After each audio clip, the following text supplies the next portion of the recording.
I stood there, staring out the window as the rain pounded down, almost like it was trying to drown everything around me. The windshield wipers of the black sedan cleared the rain in rhythmic sweeps as the car pulled out of the driveway. I watched it roll down the gravel, tires crunching over each stone, before it turned left onto the street and disappeared into the night. It's funny how a thing as simple as a car driving away could leave an emptiness that swallowed up the whole house.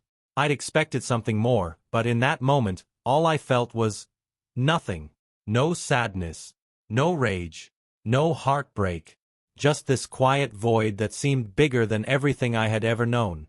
I stood there a moment longer, waiting for something to stir inside of me, for some flood of emotion to hit me like a wave, like it always does in the movies. But nothing came. Not even a trickle. It was like I'd already been hollowed out long before tonight, and now, it was just a matter of watching the last pieces of the wreckage slip away. I shook my head and muttered under my breath, "It's done." I didn't even need to say it out loud, but I did anyway. It felt like a final confirmation, a way to ground myself in what had just happened. I turned my back on the window, the sound of the rain still pounding away, and walked into the kitchen. The faucet dripped. Drip, drip, drip. Like the house was trying to cry for me. Or maybe it was mocking me. Either way, I couldn't really feel it. My fingers brushed over the countertop, absent-mindedly touching the edge of the knife block. I didn't need a knife. I didn't need anything right now, except to act. I could still see her face in my mind. Mara, sitting at that same kitchen table just half an hour ago.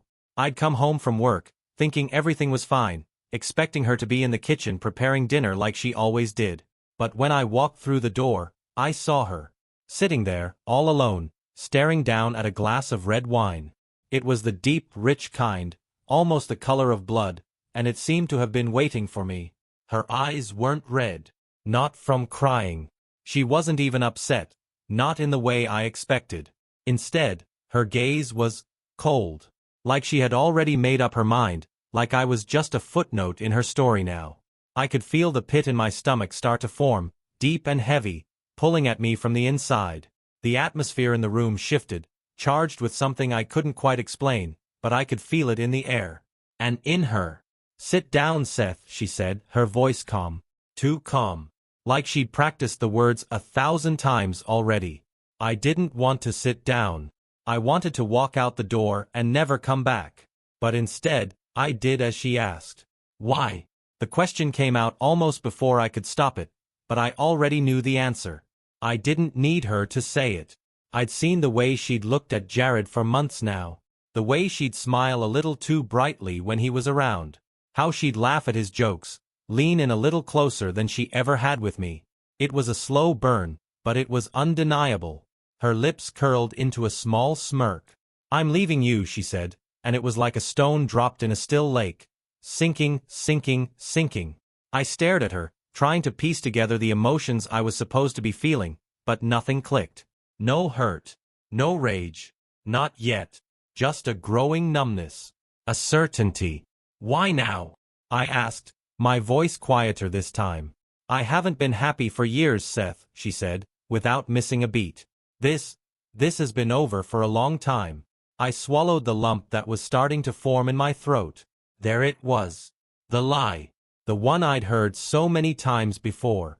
She wasn't unhappy. She'd been lying. And I had ignored it, hoping that if I just kept everything smooth, kept the peace, we'd be okay. But we weren't. And now, it was all crashing down around me. I wasn't angry yet, though. That would come later. Right now, I was just cold. Empty. It was like I was looking at everything through glass, unable to touch it. She wasn't even crying. Not even pretending to feel guilty. The woman I'd built my life around, the one I thought would be by my side through thick and thin, was standing there, telling me she was leaving me for another man without even flinching. But this wasn't how it was going to end. Not for me. Not for her. And that's when it hit me. It wasn't over yet. It was just starting. I took a deep breath, trying to steady myself. There was something suffocating about her calmness, like she had already moved on, already packed her bags and said goodbye. And there I was, sitting at the table, still trying to figure out how the hell I had gotten here. Mara didn't even look upset. There was no regret in her eyes, no sign of the woman who had once promised me the world. She just stared at me, like this was a formality, a conversation that needed to happen, and once it was over, she'd be gone. I couldn't let her see how much it hurt. Not yet. I didn't know if I had the strength for that. Instead, I leaned back in my chair and stared at the empty wine glass in front of me, almost like I could see the whole truth of the situation if I just looked hard enough. She cleared her throat, breaking the silence. "You've always been so predictable, Seth," she said, her voice low and almost condescending. "You never saw it coming, did you? How miserable I've been, how empty I've felt." I tried to hold my tongue. I really did. But when she said it like that, with that little edge in her voice, I couldn't help it. "You've been pretending, Mara. Don't act like you weren't lying to my face every single day. You think I didn't notice?" She tilted her head slightly, the smirk never leaving her lips. "You were too busy with your own life to notice. I gave you everything, Seth. I was patient. I tried to make it work. But you were too caught up in whatever world you were living in to see it. I needed more than what you were willing to give." My heart pounded in my chest. Her words felt like a slap, each one harder than the last. But I couldn't let her win. I couldn't let her twist it all on me. "What exactly did you need, Mara?" I asked, trying to keep my voice steady. "What, a bigger house? A new car? Someone to listen to you more? I gave you everything I could." "No," she cut me off, shaking her head like I was missing the point. "What I needed was a partner. Someone who saw me.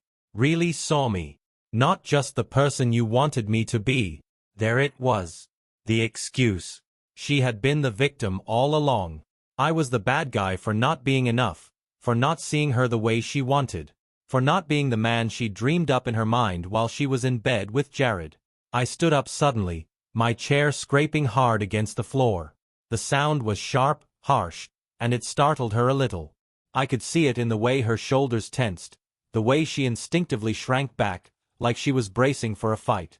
But I wasn't going to give her that satisfaction. I wasn't going to let her push me into a corner, make me beg for her forgiveness or plead for another chance. "I see you just fine, Mara," I said, my voice low but firm. "I see exactly who you are. And I'm not going to sit here and let you twist this into something it's not. You don't get to walk away and blame me for everything. I'm done." She opened her mouth to respond, but I cut her off before she could say another word. "You've made your choice. And I've made mine." I grabbed my coat off the hook near the door, ignoring her stare. I could feel her eyes burning into the back of my head, but I didn't turn around. I didn't want to see her face anymore. The face that used to be my world, my home, the person I trusted more than anything. I walked out the door without another word, the cool night air hitting me like a slap in the face. It was strange. Almost calming. I could still hear the rain in the distance, but the house behind me felt miles away, like a memory that was already fading. I didn't go far. I didn't even get in my car. I just stood there on the porch for a moment, staring at the rain and feeling that emptiness wrap around me once again. What now? I didn't have an answer. But I knew one thing for sure. I wasn't going to let her walk away unscathed. Not after everything. Not after him. She thought she could leave me and be happy. She thought she could just replace me. But she had no idea what she was dealing with. I wasn't the man she thought I was. And that's when it hit me. I had a plan. It wasn't going to be quick or easy, but it was going to be perfect. I had my own little piece of revenge ready, and this time, I wasn't going to sit around and take it. I wasn't going to beg or grovel. I was going to make sure she understood the cost of betrayal. For once, I was going to be the one in control. The next few hours were a blur, but one thing stuck with me. Mara didn't come after me. No texts, no calls. She didn't even try to apologize or explain. I had expected something, anything, but the silence was worse than any argument we could have had. It was like she had made her decision and moved on, already living in some world without me. I couldn't shake that feeling. It gnawed at me all night. I didn't go home. Hell, I didn't even know if I could. There was a part of me that wanted to walk right back through the front door and tell her that I didn't care, that I was better off without her. But deep down, I knew I wasn't there yet. Not even close. So, I stayed out. I drove around, killing time, doing anything to keep my mind busy. But every street I passed, every familiar landmark, felt like it was mocking me. By the time I finally made it back to the house, it was almost morning. The world outside was quiet. Too quiet, like it was holding its breath. I parked in the driveway and sat there for a few minutes, staring at the house. It looked the same. Everything looked the same, except for the hollow feeling inside me. The door creaked when I pushed it open. I could already hear the faint sound of the dripping faucet in the kitchen. That sound had been haunting me all night. Drip, drip, drip. I don't know why, but it made me feel like I was losing something, like the house was slowly falling apart. It was pathetic, but I couldn't stop it. I walked inside and closed the door behind me, taking a moment to just stand there. The house was cold, and the silence was suffocating. Mara was gone, and it felt like everything else was too, like I was living in some kind of shadow. I moved slowly toward the kitchen. I didn't have a plan yet, not exactly. But there was one thing I knew for sure. I wasn't just going to let this go.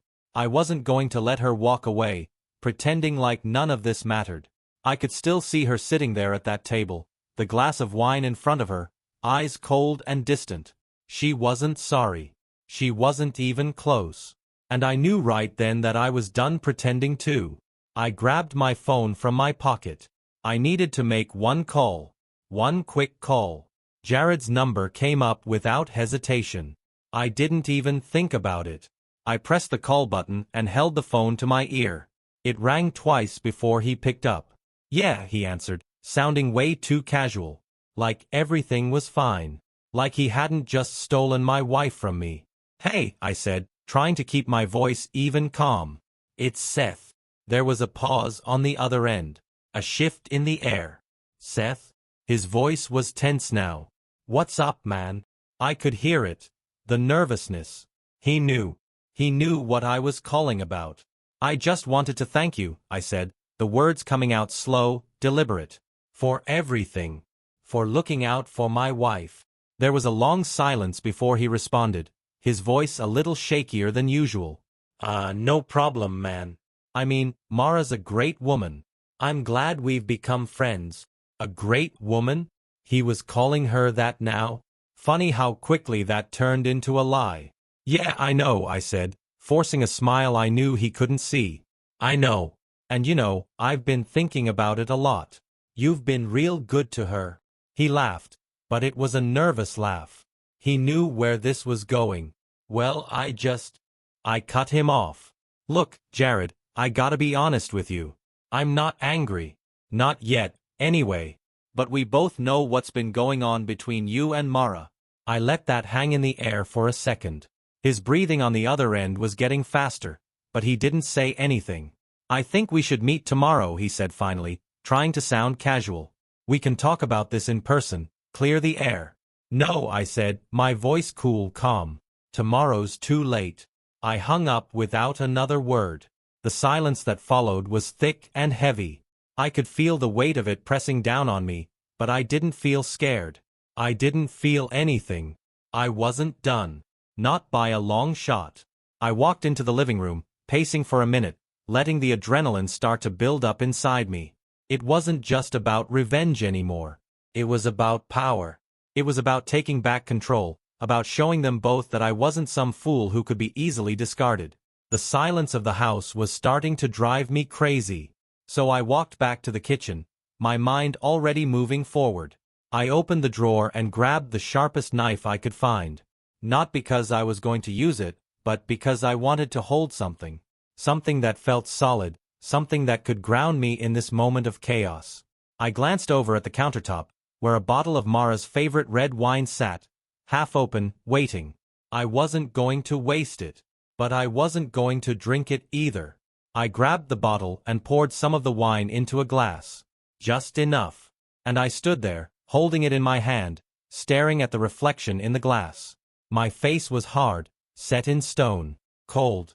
I could already feel the bitterness in my chest, but it wasn't from the wine. It was from everything that had led me to this point. And that was just the beginning. Tomorrow, Jared would get a taste of the real price of betrayal. The night passed slower than it should have. Every creak of the house, every gust of wind outside, seemed to echo in my head like it was trying to tell me something. The weight of what I was about to do wasn't lost on me, but I couldn't shake the feeling that it was just right.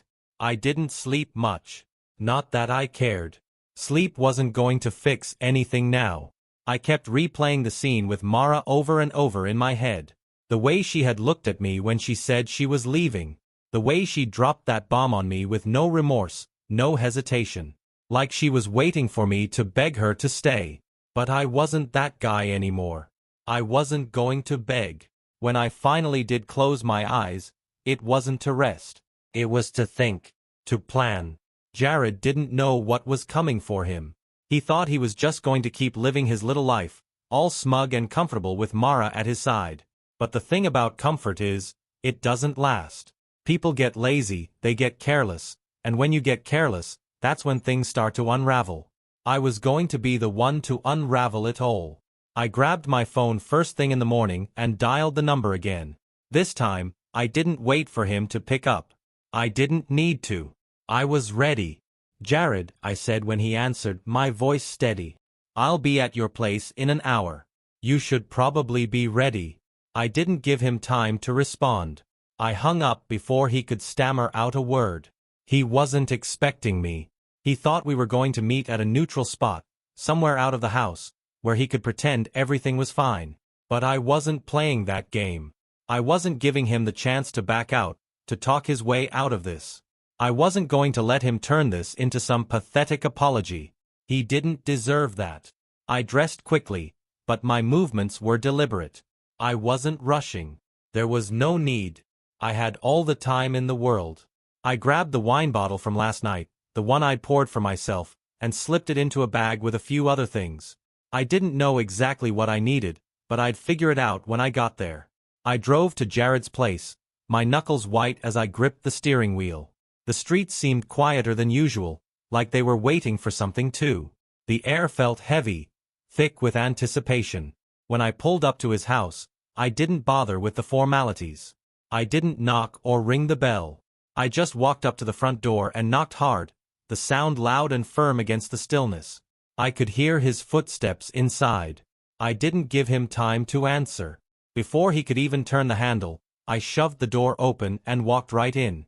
His eyes went wide when he saw me standing there, uninvited, like I was some kind of ghost that had come back to haunt him. But I wasn't a ghost. I was alive.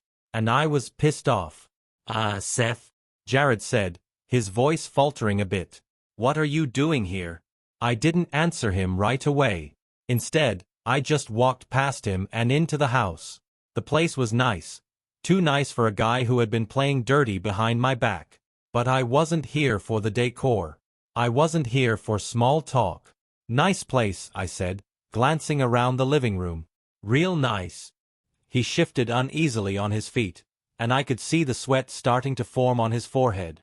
"Look, I don't know what you think is going on, but we need to—" "Cut the crap," I interrupted, not even looking at him. "I know exactly what's been going on, Jared. And you know what? You don't get to play the victim here." I turned to face him, my eyes cold. "You think you can just waltz into my life and take what's mine? You think you can just have my wife and it's all gonna be fine? You think she's some prize you get to keep?" His face twisted, and for a second, I saw the nervousness creep in. The guilt. The realization that this wasn't some normal conversation. This wasn't going to be some easy fix. He had made his choices, and now he was going to deal with the consequences. I moved closer, my voice low and controlled. "Let me make one thing clear, Jared. I'm not angry. Not yet. I'm just disappointed. But that's going to change. And soon." I pulled out the bottle of wine from my bag and held it up for him to see. "You know this one, right? Mara's favorite." His eyes darted to the bottle, and I could see the panic set in. "What are you—" I didn't let him finish. I stepped closer, my hand reaching for the wine glass on the coffee table. "You know, she told me all about how you two would share this, how you'd drink it together after work. How you'd sit there and laugh like you were some big happy family. I poured the wine into the glass slowly, the sound of the liquid filling the silence like a ticking clock. You think she really loves you, Jared? I asked, my voice soft now, almost like I was telling him a secret.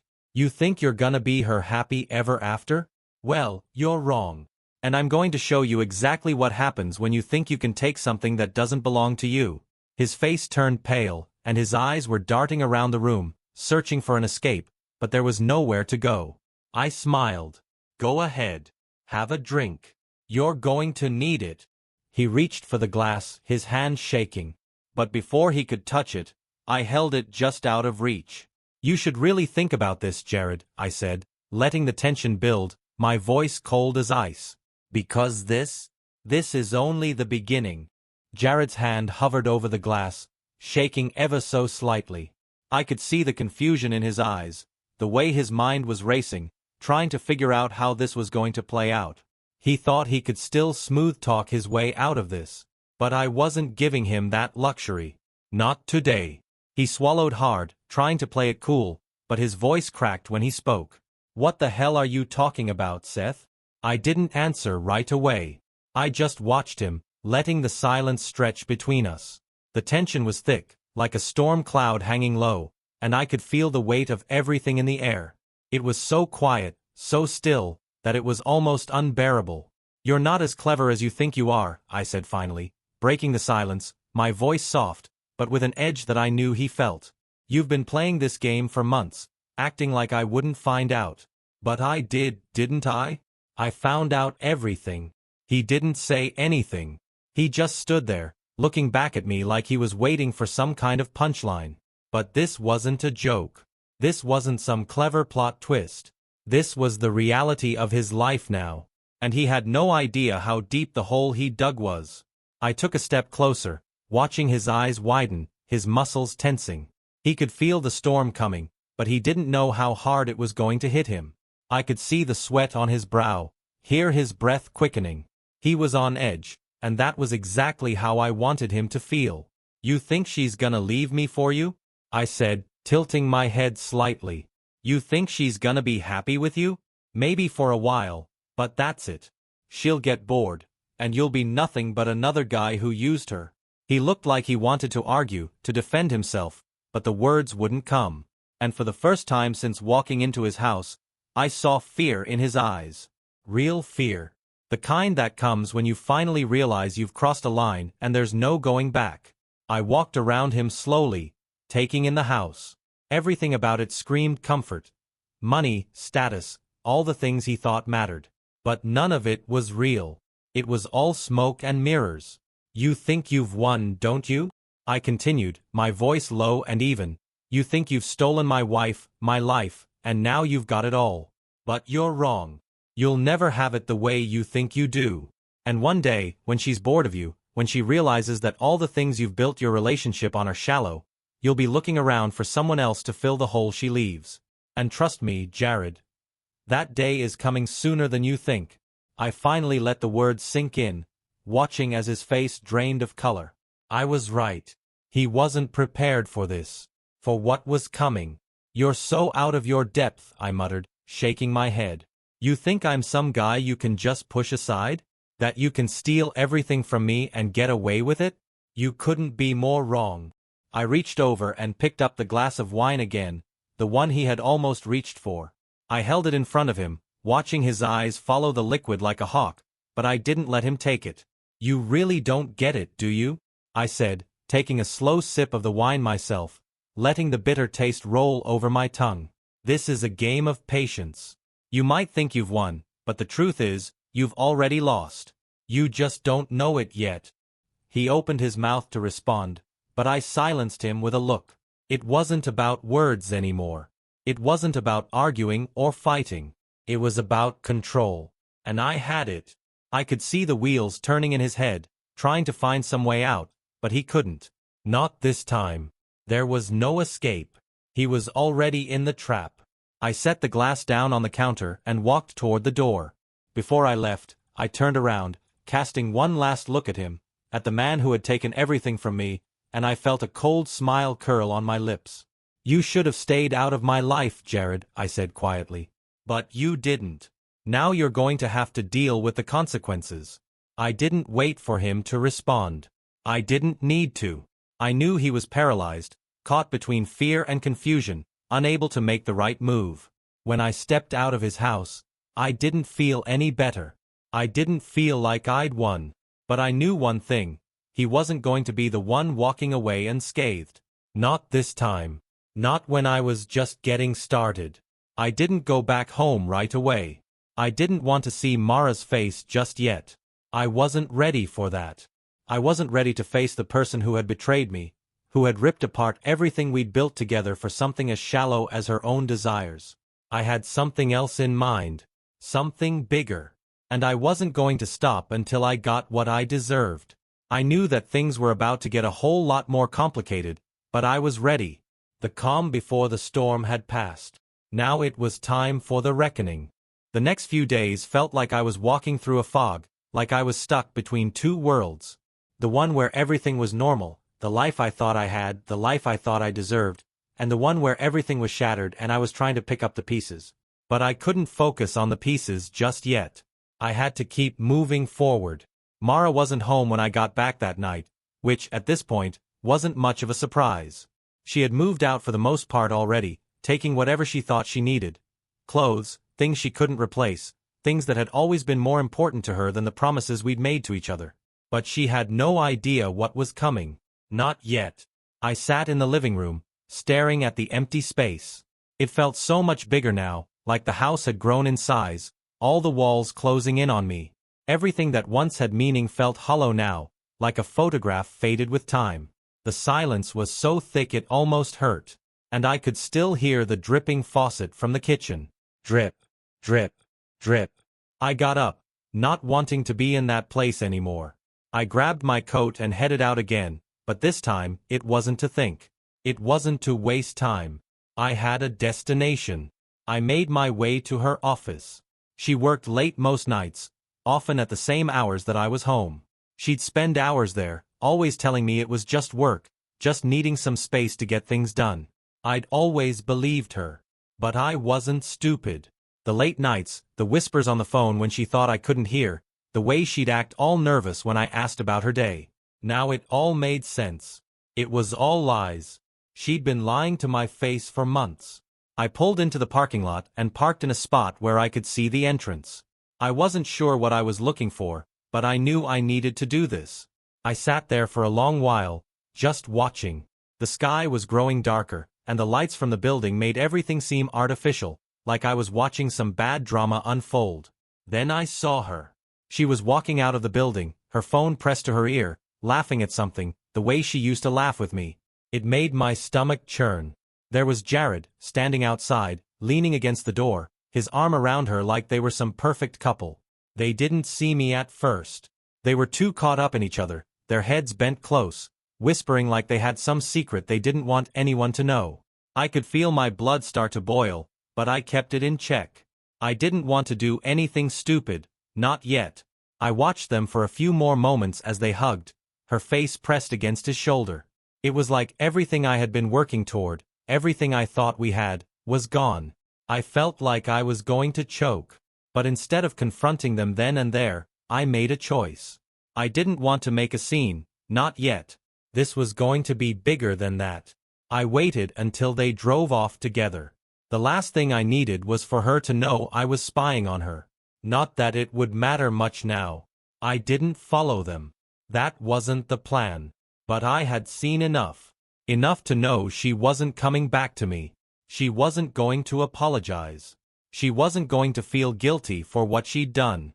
She had made her choice, and now I was going to make mine. The next day, I showed up at her office unexpectedly. She didn't see me coming. Her assistant didn't question me when I walked through the doors. After all, I had been there before. But this time, things were different. I walked down the hallway toward her office, every step louder than the last. I could feel my heart in my chest, but it wasn't from fear. It was from anticipation. I was so close now I could almost taste it. I reached her office door and knocked once, hard. I didn't wait for her response. I opened it and stepped inside. She looked up from her desk, a startled look crossing her face when she saw me. She stood quickly, her chair screeching against the floor as she pushed it back. Seth? What are you doing here? I didn't say anything. I just stared at her, letting the tension hang in the air like a thick fog. I could feel the weight of her guilt, the way she instinctively knew that something was different. Her voice faltered. I wasn't expecting you. I know, I said, finally speaking. I wasn't expecting to see this either. Her eyes darted to the door, as if looking for an escape. She looked so uncomfortable, like she couldn't even meet my gaze. Can we talk about this at home? She asked, her voice shaky. I shook my head slowly. No, Mara. We need to talk about it right now. I walked toward her desk, and without thinking, I picked up the same bottle of wine that had been sitting there for weeks, the one she'd brought back from one of her trips. It was sitting there untouched, gathering dust. I twisted the top off with one hand and set it down on her desk with a soft thunk. This was for you and Jared, right? I asked, my voice low. She paled. Seth, I didn't let her finish. Don't pretend like you haven't been playing both sides. You think I didn't know? I was living with a stranger, Mara. And I'm done pretending. So here's the thing. You don't get to just walk away from me like this. Not after what you've done. Her face twisted with a mixture of anger and disbelief. You don't understand. No, you don't understand, I said, cutting her off. You think you've won, don't you? You think you've got it all figured out. But you're wrong. You don't get to betray me, destroy everything we built, and walk away scot-free. It doesn't work like that. I saw the change in her face, the crack in her calm facade. The mask was slipping. She opened her mouth to speak, but I didn't want to hear it. Not now. Not ever again. I'm done, I said, my voice steady, but every word sharp as a blade. And you should be too. She stood there in silence, the weight of my words sinking in. For the first time in a long while, I could see the guilt in her eyes. But it was too late. She had made her choice. Now it was my turn to make mine. I left her office without saying another word. I didn't need to. Everything had been said. And from now on, the only thing left to do was make her understand exactly what it cost to betray me. And that would take time. But I had all the time in the world. The days dragged on after that meeting. Mara stayed out of the house most of the time, probably at Jared's place or somewhere she thought I wouldn't bother checking. I didn't care where she went. All I cared about was making her understand the cost of what she'd done. I wasn't angry anymore. I had moved past that. But I couldn't just let this go. Not when I still had control. Not when there was more to be done. I didn't go back to the office after that day, not for a while. Instead, I spent my time thinking, planning. I spent a lot of time looking at everything. Our old photos, the memories we had built together. Some of it made me sick to my stomach, but the worst part wasn't the anger. It was the realization that all that time we spent together meant nothing to her. That the trust one had given her, the love I had given her, was worth less than a fleeting affair. But I wasn't going to wallow in that. I had work to do. The first thing I did was cut off all contact. No texts. No calls. No social media posts. I shut her out completely. And for the first time in a long while, it felt empowering. Like I had taken back control. She didn't get to dictate my feelings anymore. She didn't get to decide when I'd be hurt or when I'd be angry. I wasn't some passive player in this game. I was the one pulling the strings now. I didn't confront Jared again for a while. I figured I'd let him sweat it out. Let him think he was in the clear, that nothing was going to come of this. The last thing he needed to feel was that I was going to lash out immediately. No, that would have been too easy. Instead, I kept my distance and watched. Watched as he slipped into the life he thought he'd won. Watched as he became more comfortable in his betrayal. He would pay, but not yet.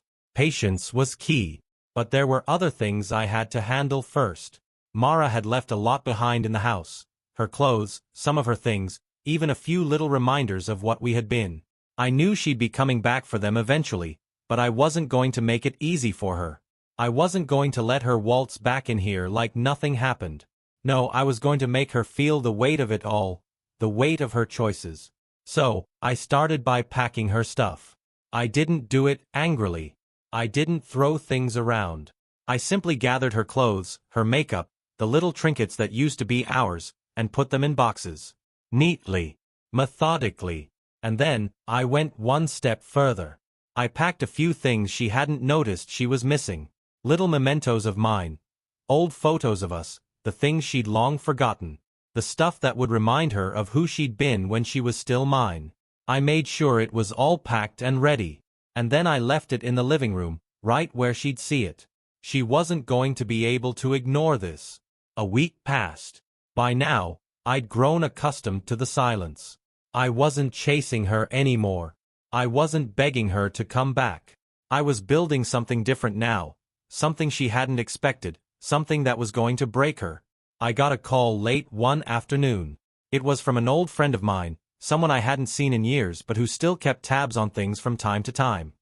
He had a way of knowing everything, and he'd been keeping his ear to the ground for me.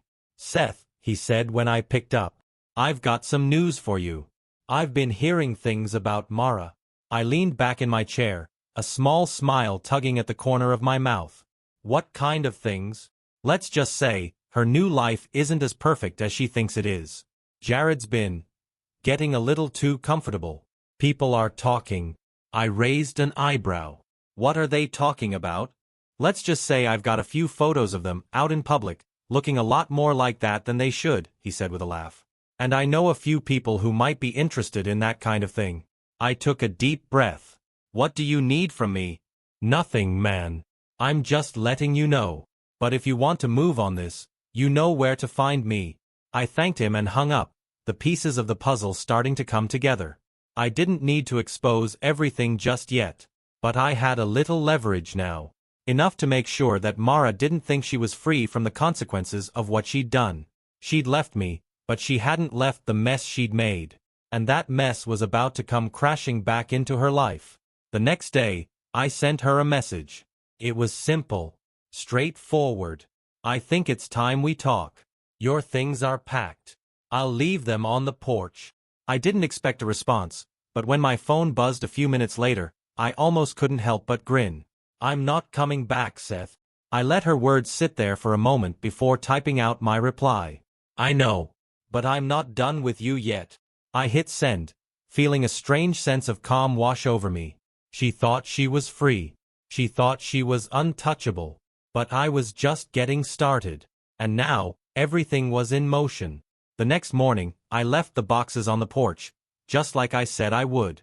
When she came to get them, when she realized that I was still holding on to that small piece of power, it would shake her. I didn't need to be in her face to make her feel this. I just needed her to realize that I was waiting, and I was no longer the man she could walk all over.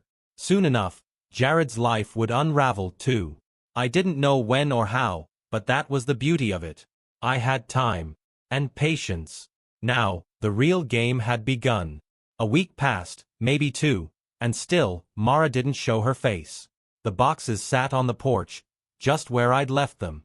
Part of me wondered if she even noticed them, if she was trying to pretend like I wasn't here, like I wasn't still waiting for her. I didn't care. It didn't matter anymore. I wasn't chasing her. I wasn't asking her to come back. I wasn't asking for anything. I had already taken back my power. And now, it was time for her to realize it. I knew Mara better than anyone. I knew the way she thought, the way she moved when she was backed into a corner. And I knew Jared too, his arrogance, his assumption that he'd gotten away with everything. They both thought they were untouchable. But they weren't. I had one last move to make. It was the middle of the day when the call came. It wasn't from Mara. It wasn't from Jared either. It was the friend I'd been talking to earlier. The one who had the photos. "Seth, I've got the final piece," he said, his voice calm but with an edge to it. "Mara and Jared were at the bar last night, acting like they were still in their little fantasy world. But I've got something better. I've got the proof. I've got pictures of them together. Everything you need to show the world what they really are." I leaned back in my chair, the air suddenly heavy around me. This was it. The final blow. I didn't need to make a scene, Didn't need to confront them in person. This would be much more effective. You know what to do, I said, my voice steady. Send them to me. He didn't hesitate. The photos arrived within minutes. My heart didn't race, didn't skip a beat. I had been planning this moment for so long that it felt inevitable. The pictures were crystal clear. Mara and Jared together at the bar, their hands all over each other, like they couldn't care less who saw. They were laughing, smiling, like the whole world was theirs for the taking. They were so comfortable in their lies that they didn't even realize someone was watching. I stared at the photos for a long time, letting the reality of it sink in. Mara had ruined everything we had, and now I was going to make sure she would never forget the price of it. I didn't waste any time. I sent the photos to her. All of them. Every one. I included a message with it, simple, to the point. Did you think I wouldn't find out? You made your bed. Now lie in it. The response came almost immediately. Please, Seth, this isn't what it looks like. I almost laughed when I saw that. The audacity. The lies. It was the same old script she had always used. The same tired excuse. But I wasn't playing anymore. I had already made my point. Don't bother. You've already chosen him. Live with it. I hit send, and then I sat back in my chair, the weight of everything finally starting to lift. It was done. It didn't take long for Mara to show up at the house. She came by the next day, furious, her face twisted with anger and guilt all mixed together. I didn't open the door right away. I just stood there on the other side, listening to her knock, her voice calling through the door. Seth, open the door. We need to talk. I took my time before answering. There was nothing left to say. I wasn't angry anymore. I wasn't desperate. I was just done. Finally, I opened the door. Her eyes were red, her makeup smeared, and for the first time in weeks, I saw something like real fear in her eyes. Not the fear of losing me. Not the fear of the consequences. But the fear of being exposed, of having her lies finally catch up with her. I don't know what you think you're doing, she started, her voice shaky. But this isn't how we should end things. I stepped aside and let her in, not saying a word. She was still trying to talk her way out of it, still trying to manipulate the situation. But this time, I wasn't listening. You think I don't know the truth, Mara? I asked, my voice calm but cutting. You've been lying to me for months. You've been pretending everything was fine, but I wasn't stupid. I saw it all. And now, you're standing here acting like you didn't just burn this whole thing to the ground. She opened her mouth to speak, but I raised a hand to silence her. I've already moved on, I said. I don't need you. And I sure as hell don't need you pretending that we can just go back to what we were. The person I loved? She's gone. And you? You're just the woman who betrayed me. Her face twisted, and for a second, I thought she might cry. But then I saw the real emotion underneath. The frustration, the helplessness, the realization that she had lost everything. But I wasn't there to comfort her anymore. I was there to make sure she understood the cost of her betrayal. I'm done, Mara, I said quietly. I'm done with the lies. I'm done with you. She didn't say anything after that. She didn't try to defend herself or make excuses. She just turned and walked out the door, and that was the last time I ever saw her. A few months later, I heard through the grapevine that Jared and Mara had split up. She had moved on to someone else. He was angry. He was embarrassed. But I wasn't there to watch it all crumble. I didn't need to see it to know what had happened. The truth had a way of revealing itself, even if it took time. As for me, I'm still picking up the pieces of my life. But now, I know better. I know what it feels like to lose everything, to be betrayed by the person you trusted most in the world. But I also know what it feels like to take back control. And that's something Mara and Jared will never have.